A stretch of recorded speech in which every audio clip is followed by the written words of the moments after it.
Hey everybody, welcome to another episode of Foreclosure Help 777, where we talk about everything foreclosure related. This is my private Facebook group, guys. There's 222 members at the time. We are all fighting foreclosure and helping each other out. So if you're in foreclosure or about to go into foreclosure, you should join us because we do actually help each other avoid losing our homes. And so today we're going to give an update on Sabrina'S case. As you know, she's been fighting since 2023. She's in Missouri. If you go to Pacer, you can look her case up. And her case number is 424CV01020. And it's Sabrina Kohler versus Brokers Solutions, Inc. And you can see that when she first filed it, her complaint was July of 2024. So she's been in this complaint, which is her second one, since 2024, almost a year. So let's kind of give a quick overview in case you're new to this channel. As you can see, she did file her complaint July 25th, 2024. She got her summons issued and it was executed in August.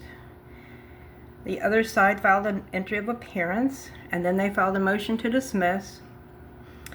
And then, as you can see, after that, she filed a opposition to their motion to dismiss,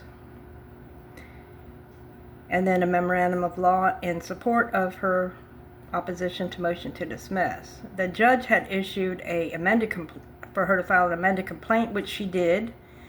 Then they filed a new motion to dismiss, and then she filed her opposition to that as well. And then, as you can see, after that, the judge ruled on the motion to dismiss right here, order on motion to dismiss on 4/23/25.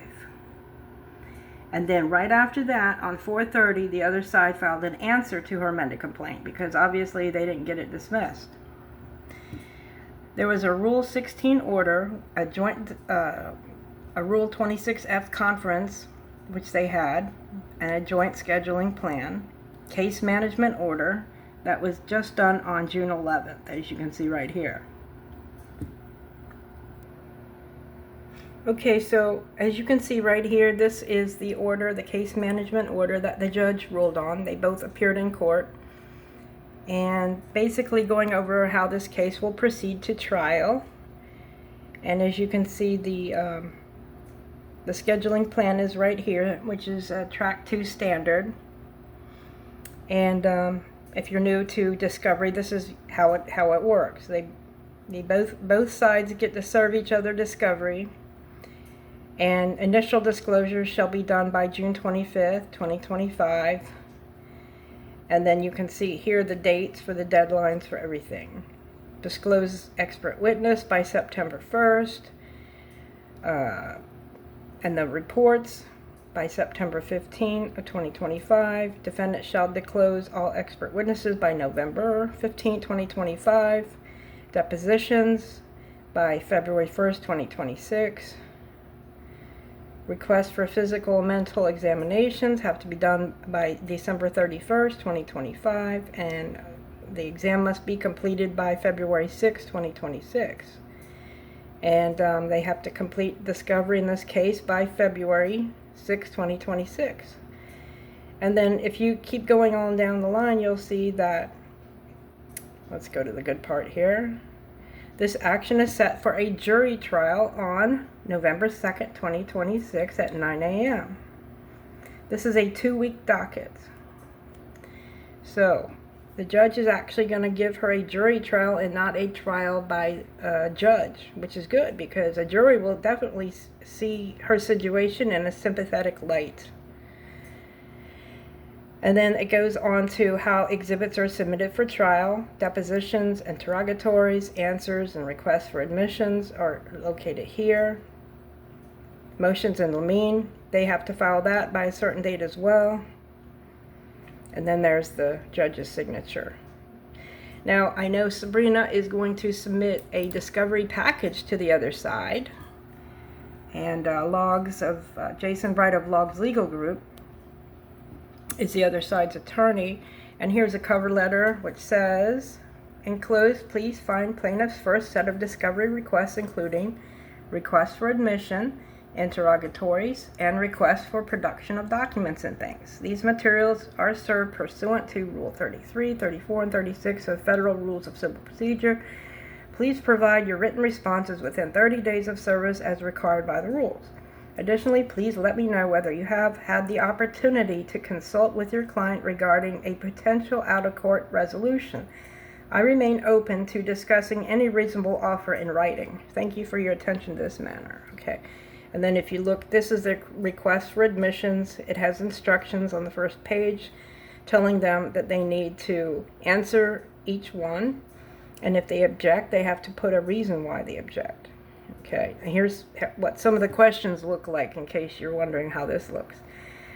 Basically, you're asking them to admit everything that they've done wrong. Admit that the signature of plaintiff Sabrina Kohler's appearing on the promissory note dated October 20, 2020 was not written by plaintiff Sabrina Kohler. Admit that defendant Broker Solutions, Inc. altered loan documents without plaintiff's consent. Admit that multiple versions of the promissory note related to the loan secured by the property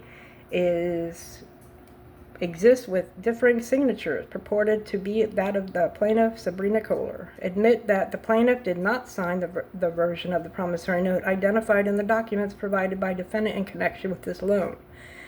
Admit that an agent or employee of defendant, including but not limited to Brittany Aguilera's, informed plaintiff Sabrina Kohler that the promissory note was unsigned and was subsequently re-executed using plaintiff's name or signature. So it gives you an idea, guys, of how these are written. And if you look at her amended complaint, she pretty much is going by everything that's in her complaint, getting them to admit everything.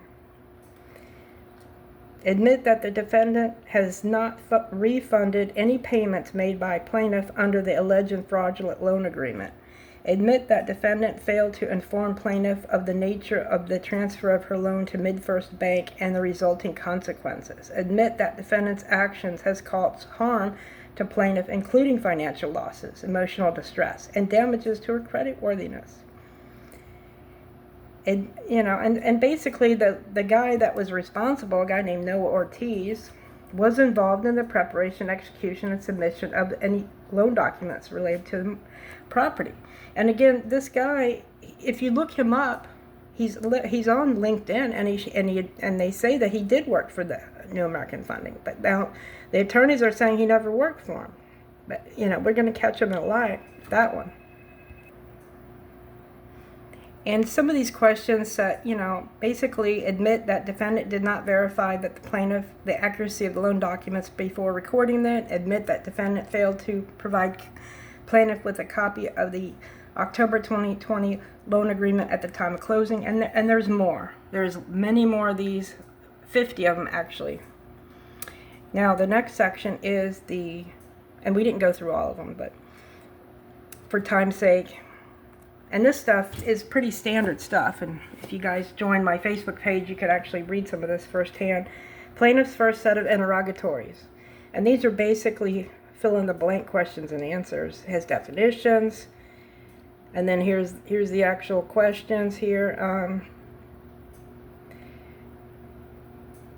State the exact date and manner in which plaintiff's signature was affixed to the promissory note for the loan secured by the property. And that's her address there. And then it gets into more questions that they have to freaking answer. About the fraudulent loan, was Noah Ortiz involved with processing of the loan procured by, these aren't admissions, but fill in the blank kind of answers. So they have to answer them not by saying admit or deny, but answering them with a sentence. And again, if they can't answer them, they got to explain why. And then here's the plaintiff's first request for production of documents and things, which basically she's going to ask for everything but the kitchen sink, if you know what I mean. She's asking for everything. Digital copies of everything, all the internal notes, logs, all the servicing records, all communications, everything. And they have to give her what she's asking for. And if they don't, well, they're going to get in trouble if they don't. But anyway, I wanted you guys to see what is going on with her case, because this is where her case is right now. She's made it through. Her case survived a motion to dismiss, so it's moving forward to trial, as you can see right here. And We all need to pray for Sabrina that it goes well for her and that she gets her house free and clear, and whatever else, you know, she's due, which is money as well, besides her house, going through all this. So if you guys have questions and you want to, if you have questions about your own discovery, maybe you're in the same situation, you can send me an email. My email address is foreclosurehelp777@gmail.com. It's spelled just like this, foreclosurehelp777@gmail.com. I try to answer everybody's emails. If you do want to leave comments, leave them, and I will try to answer those as well. And as always, everyone have a blessed day.